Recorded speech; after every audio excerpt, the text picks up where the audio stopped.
extend your list by adding a new list with the plus equal operator. This is behaving more or less like the slice operator. So it's like replacing the last part with this one. You can also multiply a list for a number, for an integer. In that case, it will create a new list with, in this case, 3 times the element of the starting list. Okay, when you have a sequence, well, in general, a container, you may want to iterate over the elements of this list. Let's say you have a list of words and you want to count the words which are starting with A. And you can do it with a for loop. In a for loop, I don't know if I have another slide. No? Okay, so this doesn't have to be a list, strictly a list. It can be also other type of expressions, but in this case, let's say something which is very similar to a list. And this syntax will allow you to execute the indented block. Start again. This loop will iterate over all the elements of the list, of the sequence, and every time the block is executed, an I variable is replaced with that element of the list. In this case, range returns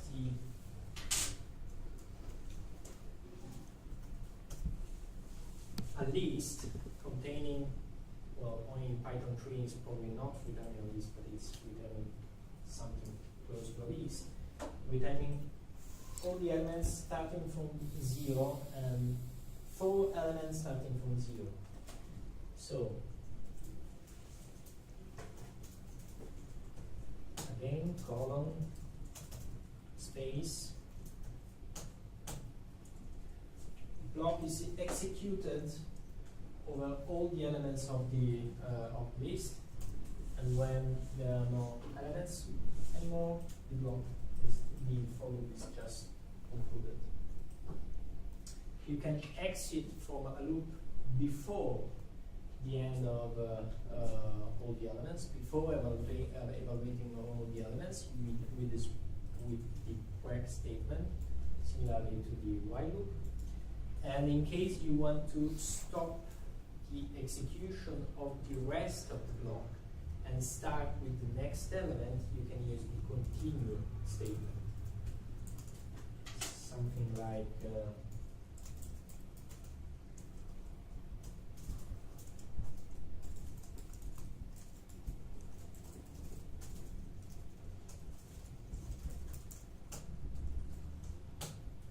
this would print only the first 4 elements, but it actually execute the loop also for the remaining elements.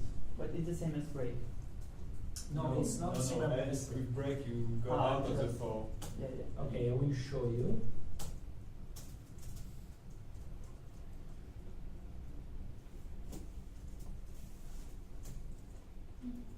Oh, sorry. And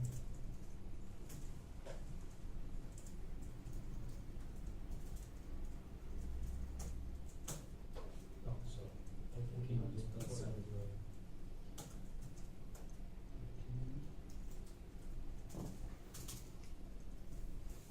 No. For in range 10, if E Equal.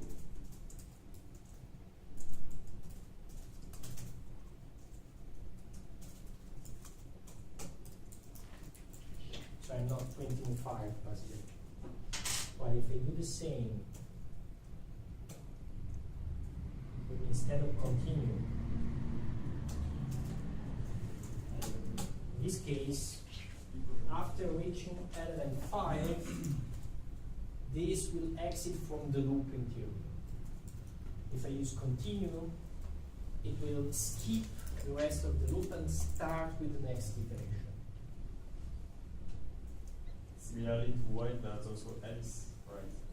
You can do from else. There is also a else for loop, yes. Yeah.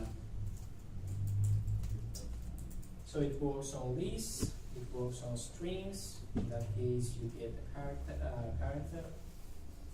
And if you want to sort a list or a sequence, you can use the sorted function. Sorted function is really simple.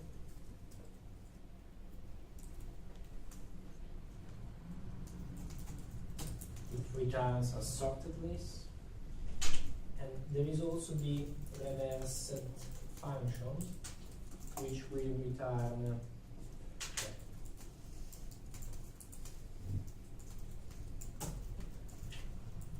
the list in reversed order. So 1, 3, 2, 6, 4, 1. It's not doing a reverse sort. Sorted also allows you to create to sort with a different function if you want. If you have different objects or you want to sort stuff which are not automatically sorted by Python, for example, you want to sort files depending on the access time, you can customize the function in order to decide when one file has to appear before. And if you wanna sort like some volumes with different types, for example, integer and list and If you want to try And you have to provide this okay, algorithm so inside. the standard comparison function, it tries to do this best, so not to exit if you mix stuff. So if you want to do